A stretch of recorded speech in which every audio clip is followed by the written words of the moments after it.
Our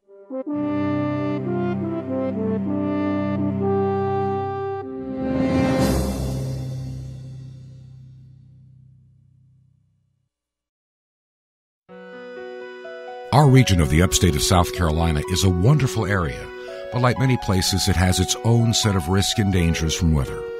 Our region, though considered fairly rural by some standards, does have critical infrastructure that is needed in the nearby metropolitan areas like Atlanta and Charlotte. The Oconee Nuclear Power Station provides energy to a large portion of the Southeast, and Interstate 85 is a major connector for commerce throughout the region. So understanding the risks that we face is vital to all. Though we are not in the snow belt, we do have our share of winter hazards.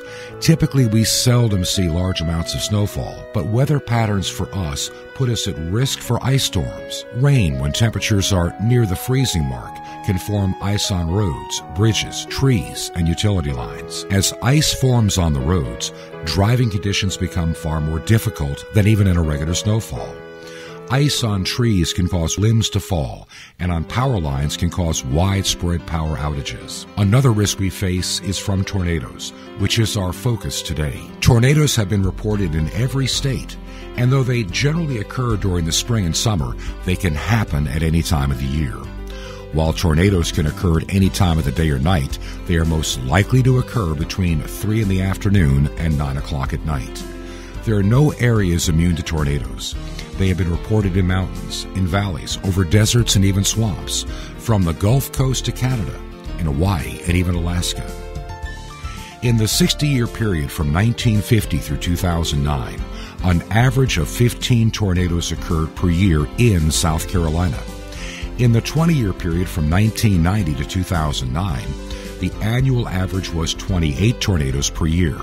Now, this dramatic increase is primarily attributed to the implementation of the National Weather Service's advanced NEXRAD Doppler radar system, which is able to pinpoint tornadic vortex signatures statewide, unlike the previous radar systems. During the spring, tornadoes result from active cold fronts, whereas during the summer and early fall, many are associated with the passage of tropical cyclones. During November and December, it is not uncommon to have active cold fronts with tornadic activity. Compared with other states, South Carolina ranks number 24 for the frequency of tornadoes, 24 for the number of deaths, 23 for injuries, and 24 for the cost of damage.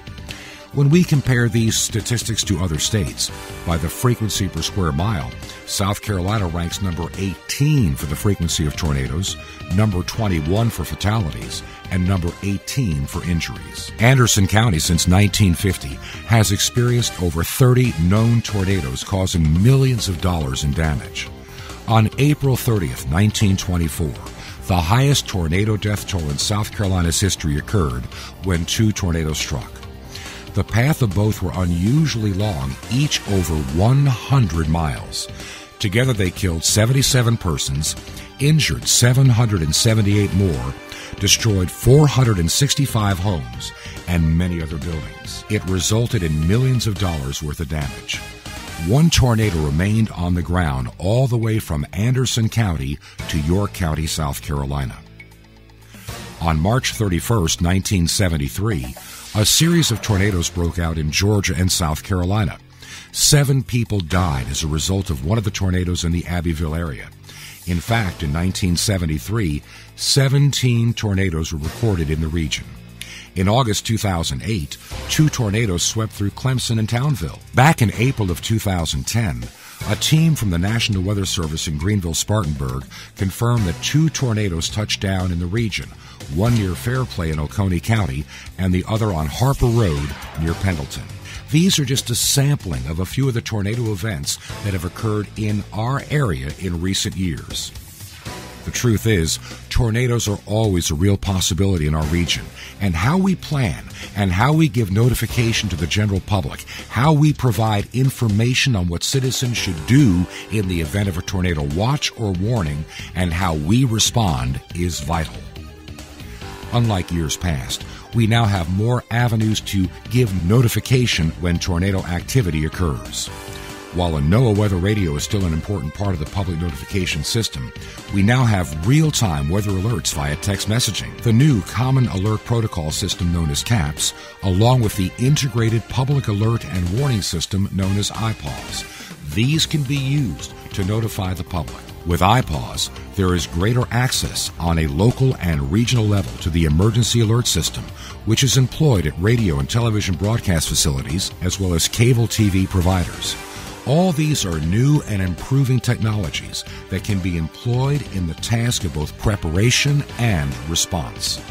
Websites, videos, and other materials can be made available to the general public to help them understand what they need to do before, during, and even dealing with the aftermath of such a disaster. It is also important that we learn to work with our many other partners in responding to the damage caused by tornadoes.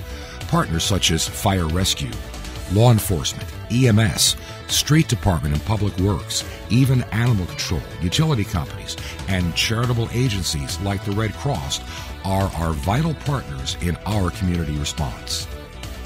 In 2011, Joplin, Missouri experienced a devastating F5 tornado that left hundreds of people dead and their community devastated. You can see in some of these clips just how terrifying that tornado was. Stations, National Weather Service has issued a tornado warning for western Jasper County until 1800 hours. Jaguar Central, be advised, heavy damage at 71 and Double F Frank. Traffic signals are gone, cars are flipped over, power lines across the road everywhere. We're good.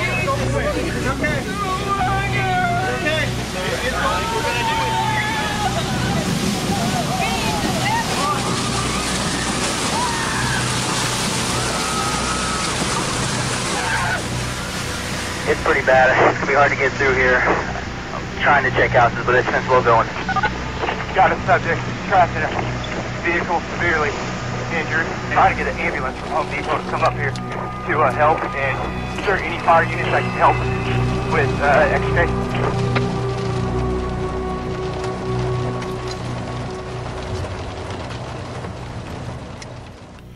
While Joplin, Missouri experienced an F5 tornado, F3 tornadoes, the more common type we would see in our part of the country, can cause an extensive amount of damage.